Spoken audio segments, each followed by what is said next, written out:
La información presentada a continuación por Iván Darío Moreno, PhD, rector y fundador de Zion International University, es el resultado de sus estudios y conocimientos personales y representa la opinión de él y sus marcas. Sin embargo, la decisión de asumir, escuchar o interiorizar la información suministrada es responsabilidad de cada uno. Gracias por acompañarnos.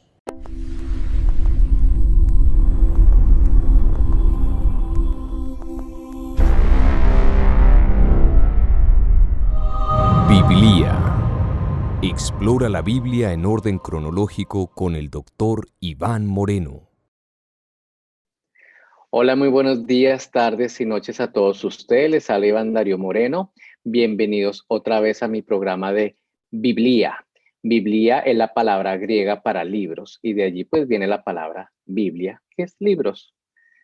Hoy le toca el turno al libro de Levítico. La palabra Levítico viene realmente del hebreo, que es Vayikra, que en hebreo significa él llamó. Recuerden que los manuscritos más antiguos pues no tienen título, no tienen nombre de autor, no tienen capítulos ni versículos. Entonces lo que hicieron los editores posteriores fue tomar la primera palabra y con eso pues le dieron el nombre al libro. Y la primera palabra de este libro es Vayikra, que significa y él llamó, porque habla que Dios llamó a Moisés. Así empieza este libro. Cuando se tradujo al hebreo, pues en griego, perdón, cuando se tradujo al griego, pues los griegos no sabían cómo traducir ese título, entonces más bien buscaron una palabra más adecuada con respecto al tema del libro. Y como el tema del libro está relacionado con los levitas, los encargados de los holocaustos, las ofrendas, entonces decidieron llamarlo Leuiticón. Leuiticón, o sea, relacionado a los levitas, y ya pues al latín pasó como Leviticus y finalmente al español pasó a Levítico. Eso es para que ustedes sepan un poco la historia o la etimología de esta palabra, Levítico. Bien, en cuanto a la autoría, la tradición judio-cristiana dice que lo escribió Moisés, pero la academia tiene otra percepción. La academia, según los que siguen la hipótesis documentaria, dicen que este libro, así como los 5 primeros libros, fueron escritos por varios autores en diferentes épocas, obviamente basándose en una tradición oral que viene desde la época de Moisés y antes de Moisés, y que se escribieron más o menos entre el año 900 y 400 antes de Cristo. Por ejemplo, hay algo curioso y es que esta hipótesis documentaria precisamente se basa en que hay muchas leyes allí, como las leyes sobre el cultivo y sobre la limpieza de las casas, que solamente ocurrió cuando los israelitas llegaron a Canaán. Es decir, no pudo haberse escrito antes. Obviamente, la tradición judío-cristiana dice que esos eran como leyes para el futuro. En fin, eso es lo que dice la academia.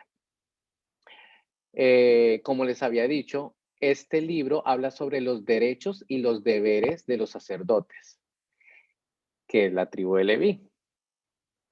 Sobre la estructura, bueno, no es fácil hacer una estructura de este libro, pero podemos más o menos hablar que existen unas leyes que aparecen entre el capítulo 1 al capítulo 7, en donde tenemos leyes de los sacrificios. Aquí en leyes de los sacrificios tenemos holocaustos, el sacrificio de animales, ofrendas de granos, ofrendas de paz, ofrendas por el pecado, ofrenda de expiación por los pecados, que a propósito, el pecado en este contexto es la infracción de la ley, es decir, cuando se infringe o no se cumple alguna ley, entonces eso se llama pecado dentro de este contexto.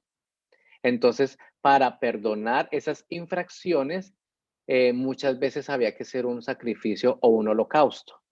Y los levitas se encargaban precisamente de regular todo esto. Y por eso hay leyes específicas para cada tipo de falta. Entonces tenemos ofrendas de expiación, ley del holocausto, ley de la ofrenda de granos. ¿Por qué ofrenda de granos? Porque habría que ofrendar y dar de las primicias de los cultivos y de los animales también. Sacrificios por el pecado, sacrificios por la culpa, sacrificio de paz, prohibición de comer grosura y sangre. Eso es algo muy interesante que existe en esta ley. Y también se habla sobre la porción que le corresponde a Aarón y a sus hijos. Aarón se convertiría en el primer sumo sacerdote y pues sus hijos se convertirían en la, digamos, en la sucesión. Ellos estarían a cargo del templo y a cargo pues de todos estos holocaustos, de estos sacrificios y estas ofrendas. Entre los capítulos 8 y 10 ya tenemos la consagración de Aarón y sus hijos, es decir, ya hay como una inauguración, por así decirlo, del trabajo de ellos. Entonces comienza el sacerdocio y hay una historia muy interesante que se llama El fuego extraño de Nadab y Abiú, que eran hijos de Aarón. Entonces la ley decía que había que quemar un incienso, pero resulta que ellos quemaron un incienso extraño y por ser extraño, dice que Jehová los mató. Los invito a que lean bien la historia, pues para que se enteren un poco más de detalles. Entre los capítulos 11 al 15, hablamos muchísimo sobre los animales que se pueden comer y lo que no se puede comer. Entonces, distinción entre lo limpio y lo inmundo, las comidas después del parto, y también hay muchas leyes sobre la lepra, sobre los leprosos. Es interesante la cantidad de leyes que hay para ellos. Y leyes concernientes a las secreciones humanas. Interesante también.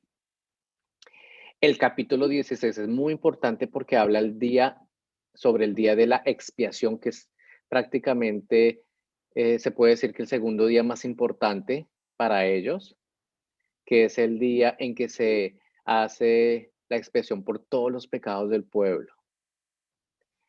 Y pues hay todo un ritual que hay que hacer en este día, y es un día en donde el sumo sacerdote entra al lugar santísimo, que es la parte más sagrada del templo, una vez. Esto pasa una vez al año y tiene que entrar de una forma muy humilde, pero antes de eso tiene que ser todo un ritual para poder entrar allí.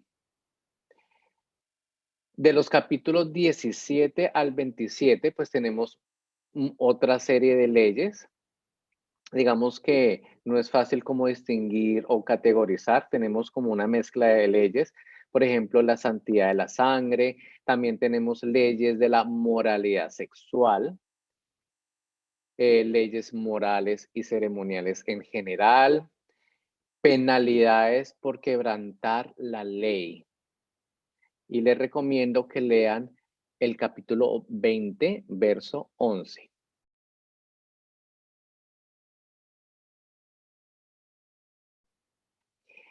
Regulaciones para la conducta de los sacerdotes, ofrendas aceptables y no aceptables.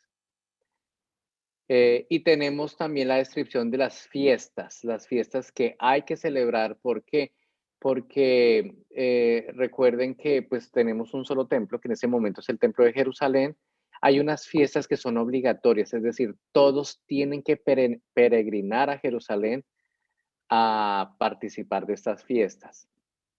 Pero aparte de esas fiestas hay otras fiestas.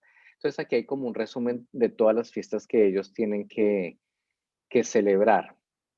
Entonces tienen que celebrar